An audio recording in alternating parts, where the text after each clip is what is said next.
Hi friends, welcome to the channels. आज हम बात करेंगे फेडरल सिस्टम के बारे में। तो चलिए स्टार्ट करते हैं। सबसे पहले फेडरल सिस्टम में क्या होता है। जो गवर्नमेंट होती है, गवर्नमेंट दो प्रकार की होती है। एक फेडरल गवर्नमेंट, एक यूनिटरी गवर्नमेंट। फेडरल गवर्नमेंट में क्या होता है, जो पावर है, पावर नेशनल गवर्नमेंट और रीजनल गवर्नमेंट दोनों के बीच में बटा हुआ होता है। और ये जो प्रावधान है वो कॉन्स्टिट्यूशन खुद बताता है, ठीक है।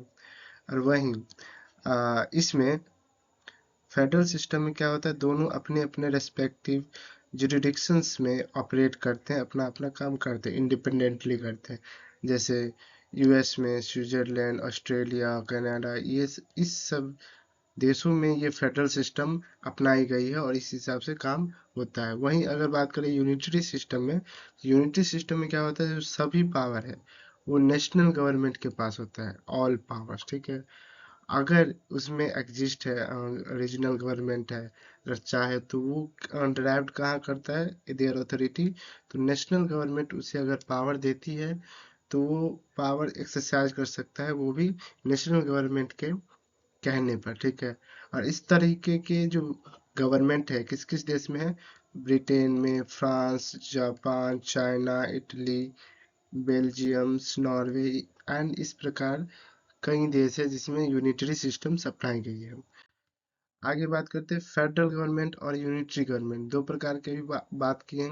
दोनों में क्या डिफरेंसेस है वो देखेंगे। तो फेडरल गवर्नमेंट में क्या होता है, डुअल गवर्नमेंट। जैसा कि बताया, फेडरल गवर्नमेंट दो होते हैं, एक होते हैं यूनिटरी, एक फेडरल गवर्नमेंट में होता है सेंट्रल और स्टेट, दोनों के अलग अलग पावर्स होते हैं और अपने अपने जुरिडिक्शंस में दोनों कार्य करते हैं, ठीक है। और इसमें फेडरल में क्या होता है, रिटन कॉन्स्टिट्यूशन होता है, ठीक है। और अगला जो डिविजन्स ऑफ पावर है नेशन और रीजनल के बीच में, वो अलग अलग होते हैं, बटे हुए होते हैं अपने अपने। जैसे यूनियन लिस्ट हो गया, स्टेट लिस्ट हो गया, सब उन सब में पावर है, ठीक है। और अगला है सुप्रीमेसी ऑफ कॉन्स्टिट्यूशंस का जो सुप्रीमेसी, मतलब इसमें सबसे ऊपर क्या होता है, फेडरल गवर्नमेंट में कॉन्स्टिट्यूशंस सबसे ऊपर आता है। कॉन्स्टिट्यूशंस के हिसाब से पूरा देश चलेगा, ठीक है। वहीं अगर फेडरल गवर्नमेंट की बात करें तो इसमें रिजिड कॉन्स्टिट्यूशन होते हैं। रिजिड मतलब कड़क, मतलब इसमें कोई भी अमेंडमेंट करना बहुत ही मुश्किल हो जाता है, इसे ही बोलते हैं रिजिड कॉन्स्टिट्यूशंस, ठीक है। और इसी गवर्नमेंट के अंदर इंडिपेंडेंट जुडिशरी भी होती है। इंडिपेंडेंट जुडिशरी मतलब होता है ये स्वतः रूप से काम करते, किसी के दबाव में नहीं, किसी के प्रेशर में नहीं, ये काम करती, ठीक है। उसके बाद इस गवर्नमेंट में बाई कैमरल लेजिस्लेचर भी होते हैं। बाई कैमरल लेजिस्लेचर में क्या होता है, अपर हाउस और लोअर हाउस, दो हाउसेज होते हैं, ठीक है। वहीं यूनिटरी गवर्नमेंट की बात करें तो इसमें सिंगल गवर्नमेंट होता है, जो कि बोले हैं अभी नेशनल गवर्नमेंट होता है, ठीक है।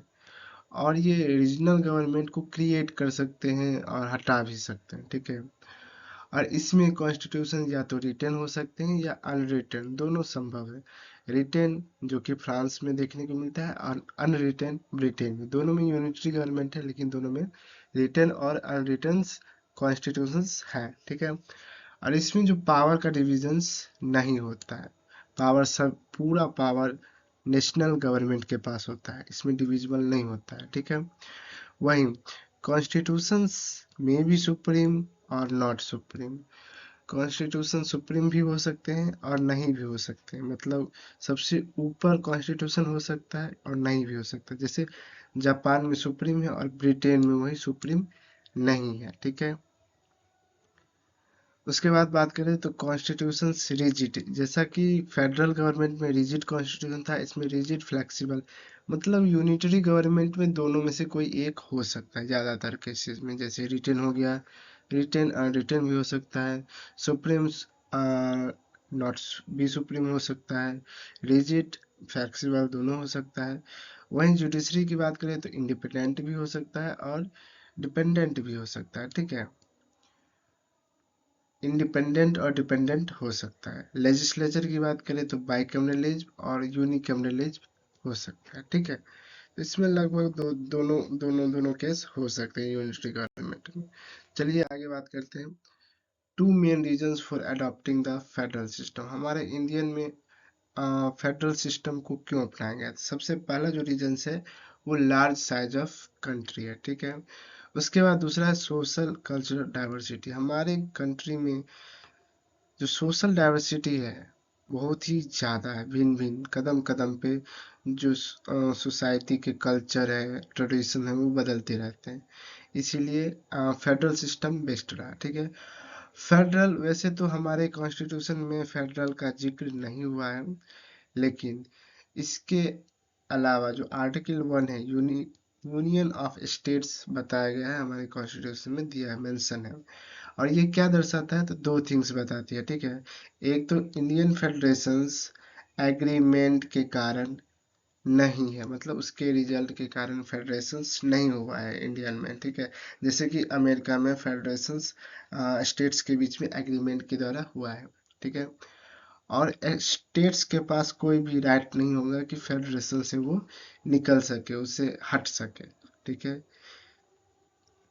अब आगे बात करते हैं फीचर्स ऑफ फेडरल सिस्टम्स, ठीक है। फेडरल फीचर्स जो होते हैं कॉन्स्टिट्यूशन के, हमारे कॉन्स्टिट्यूशन इंडियन कॉन्स्टिट्यूशंस के, वो कौन कौन से हैं? तो फर्स्ट है डुअल पॉलिटी। डुअल पॉलिटी मतलब होता है यूनियन जो होता है सेंट्रल लेवल पे काज करेगा और जो स्टेट है पेरिफेरिस लेवल पे, ठीक है। दूसरा जो फीचर्स है रिटेन कॉन्स्टिट्यूशन है हमारे में। इस ये जो हमारा कॉन्स्टिट्यूशन लेंथीएस्ट है, इसमें 395 आर्टिकल थे, ठीक है। लेकिन अभी लगभग 470 है, 65 नहीं 470 हो गया, ठीक है।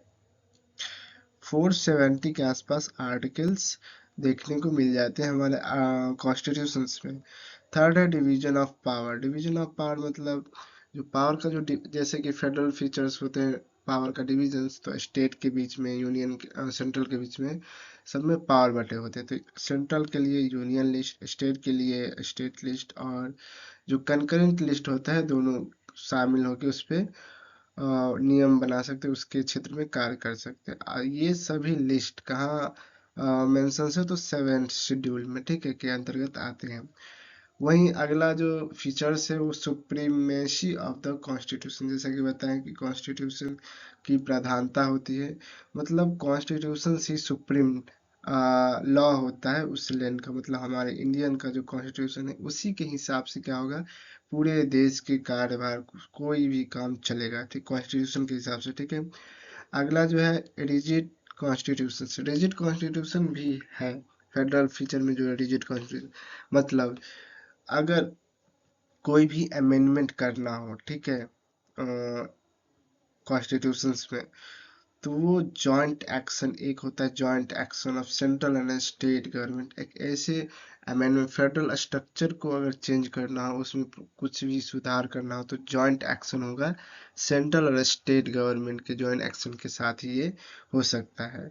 और इसमें जो फेडरल स्ट्रक्चर में आ जाता है central state relation, judiciary organisation, ये सब फेडरल स्ट्रक्चर के अंदर आते हैं। वहीं अब 6 नंबर की बात, 6 फीचर की बात करें तो इंडिपेंडेंट जुडिशरी होता है। इंडिपेंडेंट जुडिशरी मतलब जो जजेस का टेन्योर है वो फिक्स होगा, सिक्योर होता है, उसे टेन्योर को बढ़ाया या घटाया नहीं जा सकता, ठीक है, जब तक जज अपॉइंट है, ठीक है। और फिक्स सर्विस कंडीशंस, और इनके जो सर्विस कंडीशन है वो फिक्स होते हैं, और कई सारी इसकी फैसिलिटी भी मिली होती है, ठीक है। इसके कारण जो जुडिशरी है वो इंडिपेंडेंट होते हैं।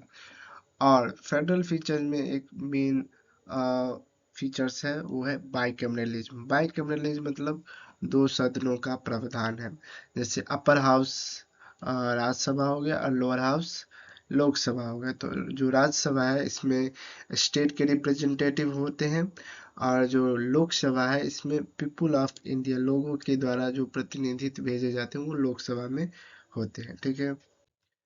आगे बात करते हैं unitary features of the constitution के। हमारे कॉन्स्टिट्यूशन में फेडरल से ज़्यादा यूनिटरी फीचर्स हैं, ठीक है। फेडरल वहीं 7 फीचर्स थे, यहाँ हम लोग देखेंगे 14 फीचर्स, ठीक है। सबसे पहले स्ट्रॉन्ग सेंटर। स्ट्रॉन्ग सेंटर मतलब जो सेंटर के पास ओवर राइडिंग पावर अथॉरिटी होती है करंट लिस्ट की। मान लो सेंटर और स्टेट में विवाद हो गया कोई भी लॉ को इम्प्लीमेंट करने पर, तो जो सेंट्रल का डिसीजन होगा वही फाइनल होगा, ठीक है। और जो रेसिड्यूरी पावर हो गया, रेसिड्यूरी पावर मतलब जो कि कोई भी किसी भी लिस्ट में मेंशन नहीं किया गया, नहीं यूनियन लिस्ट में, नहीं स्टेट लिस्ट में, नहीं करंट लिस्ट में, तो वो पावर भी सेंट्रल के पास ही होते हैं। वहीं स्टेट्स नॉट इनडिस्ट्रक्टिबल्स, इनडिस्ट्रक्टिबल मतलब होता है कि स्टेट को उसके बाउंड्री को, उसके नेम को, उसके एरिया को चेंज किया जा सकता है किसके द्वारा, तो पार्लियामेंट कर सकता है, ठीक है। अकेले इसमें स्टेट का कोई इन्वॉल्वमेंट नहीं होती है, उसे से कोई रिकमेंडेशन नहीं ली जाती है, ठीक है। उसके बाद तीसरा जो है सिंगल कॉन्स्टिट्यूशन, पूरे देश के लिए एक ही संविधान होंगे, चाहे वो सेंट्रल का नियम हो, सेंट्रल के लॉ को इम्प्लीमेंट करना हो, उसके कार्य करवाने हो, या स्टेट के लॉ उनके काम करना, स्टेट में कोई भी काम हो, ठीक है, तो वो कॉन्स्टिट्यूशंस के बेसिस पे ही होंगे, ठीक है। अगर उनके नियम्स जो लॉज में डालते हैं अगर कॉन्स्टिट्यूशन के विरुद्ध है तो उसको रद्द किया जा सकता है जुडिशियल रिव्यू के द्वारा, ठीक है। अगला है फोर्थ नंबर में फ्लेक्सिबिलिटी ऑफ द कॉन्स्टिट्यूशंस। जैसा कि फेडरल फीचर में रिजिडिटी था, इसमें यूनिटरी फीचर में फ्लेक्सिबिलिटी है। फ्लेक्सिबिलिटी मतलब बहुत सारे ऐसे कॉन्स्टिट्यूशंस में सब्जेक्ट है, कॉन्स्टिट्यूशन में आर्टिकल है, उसको अमेंड किया जा सकता है यूनिटरी एक्शंस के द्वारा, ठीक है। सिंपल मेजोरिटी और स्पेशल मेजोरिटी के द्वारा, केवल पार्लियामेंट के द्वारा इसको अमेंड किया जा सकता है, इसमें स्टेट का कोई रोल नहीं होता है, ठीक है। तो इसको बोलते हैं फ्लेक्सिबल ऑफ कॉन्स्टिट्यूएंसी। उसके बाद फिफ्थ नंबर की बात करें तो no equality of the state representation. जो हमारा राज्यसभा है, अपर हाउस है, इसमें जो रिप्रेजेंटेशन होते हैं स्टेट के रिप्रेजेंटेशन वो इक्वल नहीं होते। वहीं अमेरिका में सभी स्टेट के लिए दो दो रिप्रेजेंटेशन तय किया गया, लेकिन इंडिया में ये नहीं है। यहाँ इंडिया में हम लोग पॉपुलेशंस के हिसाब से राज्यसभा में रिप्रेजेंटेशंस भेजे जाते हैं, उसमें सीट फिक्स्ड होती है पॉपुलेशन के हिसाब से। अगर ज़्यादा पॉपुलेशन है तो ज़्यादा सीट मिलेगी, अगर कम पॉपुलेशन है तो उसकी संख्या कम होगी। तो ये जो संख्या है एक से 31 तक हो सकती है, ठीक है। उसके बाद बात करते हैं इमरजेंसी प्रोविजंस की। इमरजेंसी प्रोविजंस की बात करते हैं। इमरजेंसी में नेशनल इमरजेंसी, स्टेट इमरजेंसी जिसको प्रेसिडेंट रूल कहते हैं, उसके बाद फाइनेंशियल में तीन प्रकार की इमरजेंसी होते हैं। तीनों लगाने का जो पावर्स है वो क्या होता है, सेंट्रल के पास होता है, ठीक है।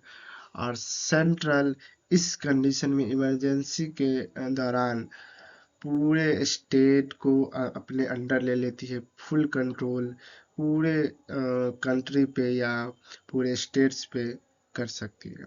उसके बाद सिंगल सिटीजनशिप। सिंगल सिटीजनशिप मतलब जितने भी लोग इंडिया में रहेंगे उनका एक ही पहचान होगा, सिटीजनशिप होगा, वही इंडियन सिटीजनशिप।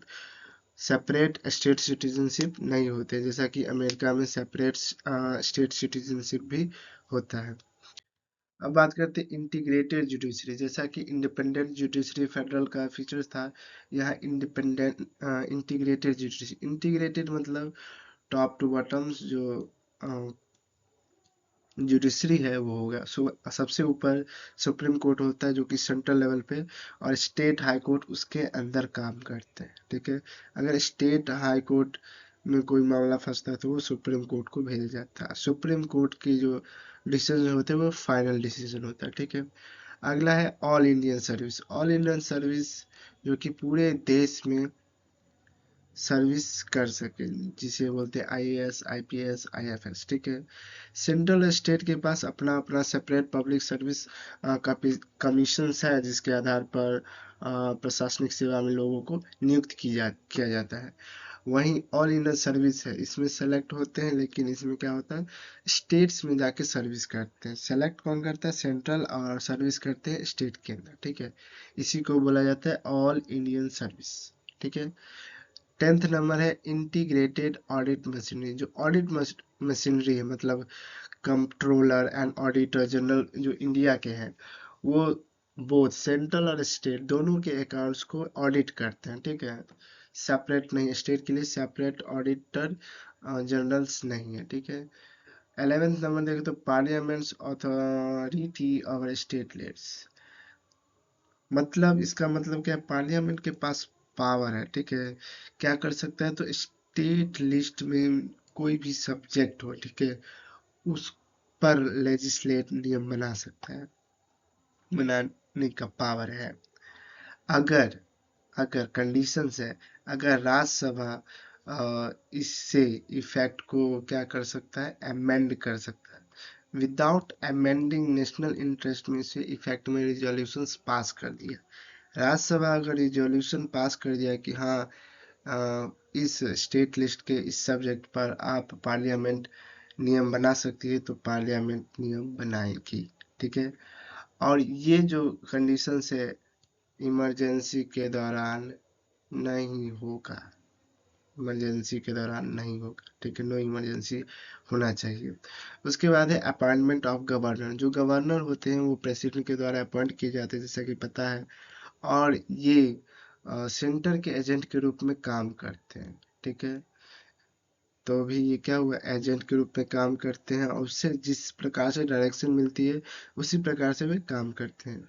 उसके बाद 13 है इंटीग्रेटेड इलेक्शन मशीनरी, मतलब इलेक्शन कमीशन ऑफ इंडिया जो होते हैं, इंडिया के जो इलेक्शन कमीशन होते हैं, वो सेंट्रल लेजिस्लेचर के इलेक्शंस और स्टेट लेजिस्लेचर के इलेक्शंस दोनों को कंडक्ट करवाते हैं, ठीक है।